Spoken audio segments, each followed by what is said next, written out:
அண்ணா university கேஸ்ல இருந்து இன்னைக்கு அஜித் குமார் அவர்கள் கேஸ் வரைக்கும் எல்லாத்துக்கும் நீதிமன்றம் தலையிட்டு உங்க கவர்மெண்ட் கேள்வி கேட்டுக்கிட்டு இருக்கு.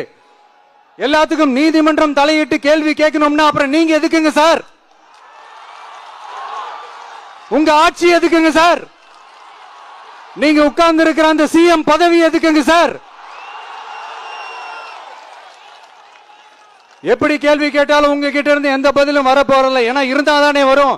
மேக்சிமம் உங்ககிட்ட இருந்து வர பதில் சாரிமா, தெரியாம நடந்துருச்சுமா, இல்லனா நடக்க கூடாதது நடந்துருச்சுமா, சாரிமா, அவ்வளவுதானே.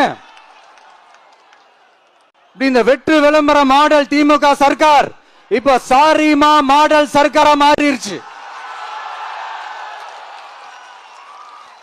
இப்படி இருக்கிற இந்த இன்எபிலிட்டி கவர்மெண்ட் இந்த ஆட்சியை விட்டு போறதுக்குள்ள நீங்க செஞ்ச எல்லா தப்புக்கும் பரிகாரமா சட்டம் ஒழுங்க சரி செஞ்சே ஆகணும்.